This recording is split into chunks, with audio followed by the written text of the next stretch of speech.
Next जो हम लोग को देखना है वो है forfeiture of shares. Forfeiture of shares का मतलब होता है cancellation, cancellation of right as share holder.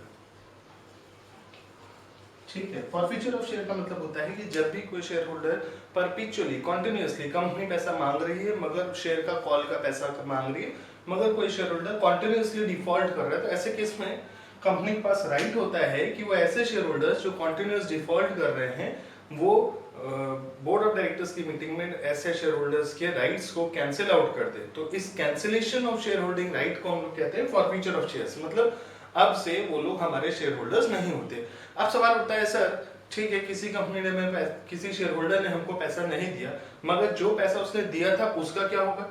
वो पैसा जो होता है हमारा रिजर्व्स पे चला जाता है। ठीक है, जो हमारा नेक्स्ट पॉइंट ऑफ डिस्कशन है। फिलहाल हम क्या करेंगे, जो फॉरफीचर ऑफ शेयर है उसको हम ऐड बैक कर देंगे कि इसमें कैपिटल में। क्यों? अनइशूड में, क्योंकि वो अब इशूड नहीं है। फिर फॉरफीचर की बात, नेक्स्ट फॉरफीचर हो जाता है तो अब फिर आपका दूसरा सवाल उठेगा सर ठीक है, जिन शेयर होल्डर्स ने हमें पैसा नहीं दिया समय पे, हमने उनसे मांगा था कॉल का पैसा, उन्होंने हमको पैसा नहीं दिया मगर हमने उसको कैंसिल भी कर दिया, मगर क्या हम उनको रीइशू करते हैं एज अ फ्रेश? नहीं, क्योंकि वो ऑलरेडी इशूड शेयर्स होते हैं, वो ऑलरेडी इशूड कैपिटल का हिस्सा होते हैं और उनको हम कैंसिल कर चुके होते हैं। तो हम लोग फॉरफीचर और रीइशू, मतलब फॉरफीचर शेयर्स को हम लोग रीइशू कर सकते हैं। ठीक है ना? और रीइशू जो हम करेंगे वो एट प्रीमियम पार डिस्काउंट, मतलब at value, at a value more than the face value और at a value less than face value. तीनों केसेस में हम उसको इशू कर सकते हैं। वो केस हम लोग नेक्स्ट लेक्चर्स में, आने वाले लेक्चर्स में डिस्कस करेंगे। ठीक, फिलहाल फॉरफीचर ऑफ शेयर का मतलब होता है cancellation of this shares. Next जो हमारा पार्ट है जो शेयर कैपिटल का हिस्सा बनता है वो होता है रिजर्व। रिजर्व में जो सबसे पहले नंबर पे हमारे पास आता है वो आता है profit on sales of asset. किसी भी तरीके की अगर हम एसेट बेच रहे हैं बिजनेस की, कंपनी की, और उसके ऊपर कोई प्रॉफिट जनरेट होता है तो वो कहां चला जाएगा? रिजर्व में। ठीक है, सेकेंड पॉइंट है हमारा profit on revaluation of asset. अगर हम किसी एसेट को रीवैल्यू करते हैं, क्लास 11 की अकाउंटेंसी में आपने डेप्रिसिएशन पढ़ा था, which is diminution in the value of the asset। ठीक है, ठीक। अब आपको तो उसका मतलब क्या है कि हम किसी एसेट को यूज करते हैं जैसा ईयर ऑन ईयर, तो उसकी वैल्यू में रिडक्शन होता है। रीवैल्यूएशन का मतलब होता है कि वैल्यूएशन मतलब उसकी कीमत लगाना, रीवैल्यू मतलब उसकी कीमत दोबारा लगाना। ठीक, कैसे? इसका क्या मतलब है? इसका मतलब ऐसे समझिए कि आपने ईयर 2010 में 10 ग्राम गोल्ड खरीदा था, ठीक है, और उस समय गोल्ड की जो कीमत थी वो 28,000 पर 10 ग्राम थी। ठीक, ठीक है। आज की डेट में 2020 में अगर आप करंट का गोल्ड रेट देखें, 10 ग्राम गोल्ड का रेट देखें, तो वो उस समय अराउंड 46-47,000 पर 10 ग्राम है। इसका मतलब वो गोल्ड जो आपने 28,000 पे खरीदा था वो आज 19,000 इंक्रीज कर चुका है। ठीक है, रिवैल्यूएशन हो गया है, तो 19,000 रुपए आपका मुनाफा बढ़ चुका है। तो वो क्या है? Revaluation of asset. उसमें अगर कोई प्रॉफिट होता है कहां जाएगा? रिजर्व में। इसी तरीके से एसेट्स का रिवैल्यूएशन होता है। Premium, premium received on issue of shares and debentures. जैसा कि मैंने कहा था कि शेयर्स जो इशू होते हैं, तीन तरीके से इशू होते हैं। शेयर्स जो इशू हो सकते हैं वो तीन तरीके से हो सकते हैं, at premium, par and discount. ठीक है, प्रीमियम का मतलब होता है अबव फेस वैल्यू। ठीक, पार का मतलब होता है एट फेस वैल्यू, और डिस्काउंट का मतलब होता है below face value, at a value less then the face value. Face value क्या होती है ये यहां निकालना बताया था। ऑथराइज कैपिटल हमारा इतना है, ठीक, 50,000 पर शेयर वैल्यू इतनी है, नंबर ऑफ शेयर्स निकाल दिया। अगर नंबर ऑफ शेयर्स मालूम है, ऑथराइज कैपिटल मालूम है, मतलब 50,000 हमारी रुपीस की ऑथराइज कैपिटल है, और हम चाहते हैं ये 5,000 शेयर्स में बांट दी जाए, मतलब कुल 5,000 शेयर्स हम इशू करें, तो पर शेयर की वैल्यू कितनी आ जाएगी? ₹10। ठीक, अगर ये 50,000 कर दें तो पर शेयर की वैल्यू कितनी हो जाएगी? ₹1। ठीक है, ठीक, चलिए। तो premium received on issue of shares and debentures. Debentures is a kind of a loan जो हम किसी क्या कहते हैं प्लेज के अगेंस्ट में, या क्या कहते हैं किसी कमोडिटी को हाइपोथिकेट करके या पब्लिक से ही फंड रेज करते हैं, मगर किसी चीज को एज अ सिक्योरिटी रख के। शेयर्स के केस में हम लोग सिक्योरिटी नहीं रखते हैं, मगर डिबेंचर्स के केस में हम लोग सिक्योरिटी रखते हैं। ठीक।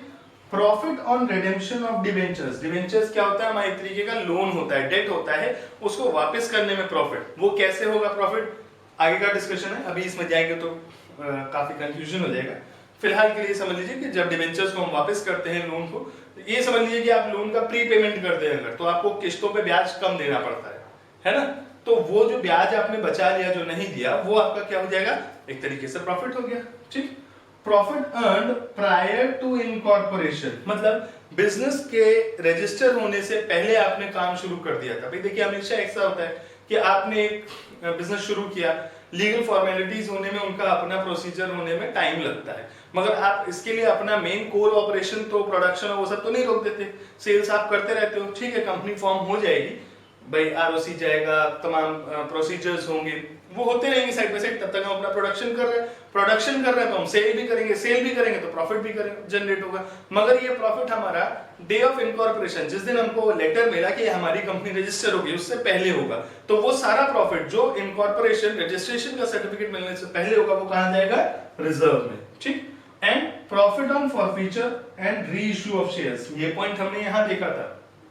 ठीक है, अब ये profit on forfeiture and re issue of shares का मतलब क्या है, इसको अगर हम लोग समझे तो ये कुछ इस तरीके से होगा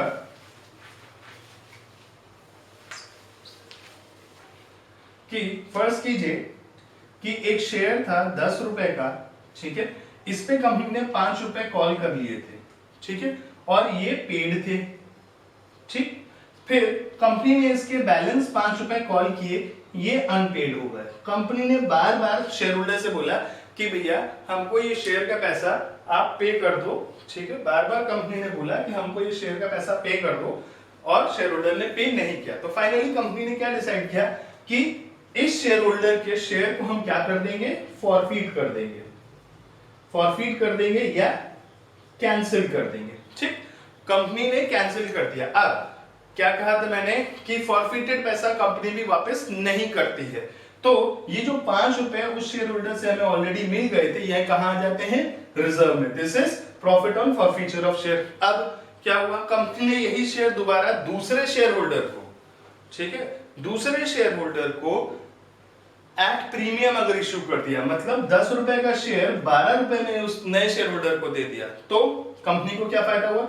10 रुपए के शेयर पे एक तो 5 रुपए उसको पहले मिल चुके थे, ये तो ऑन फॉर फीचर हो गया, और री इशू पे उसने 10 + 2, 10 is the value of the share, और 2 रुपीज एक्स्ट्रा जो कमाए प्रीमियम। ठीक है ना, प्रीमियम वाला पॉइंट कहां गया?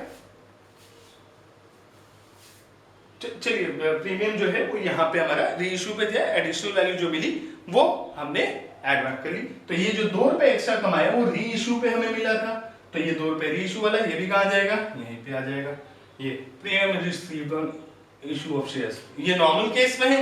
री इशू के केस में भी अगर हम प्रीमियम पे इशू करते हैं तो वो इस पॉइंट में आ जाएगा, मतलब इनडायरेक्टली और डायरेक्टली वो आके रिजर्व में ऐड हो जाएगा। ठीक है, तो ये थी यहां तक की बातचीत। अब इसके आगे हम लोग जो देखेंगे वो देखेंगे प्रैक्टिकल एस्पेक्ट्स और प्रैक्टिकल क्वेश्चंस की कैपिटल स्ट्रक्चरिंग कैसे होती है। ठीक है, और इशू कैसे होगा, अलॉटमेंट कैसे होगा, कॉल्स कैसे होगी, फिर कॉल्स में जो हमारे डिफॉल्ट्स होते हैं या प्रायर पेमेंट्स हो जाते हैं, ये कई एक जो हमारे प्रैक्टिकल एस्पेक्ट्स है उसको हम लोग नेक्स्ट लेक्चर से शुरू करेंगे। तो जुड़े रहिएगा और चैनल सब्सक्राइब करते रहिएगा। Thank you.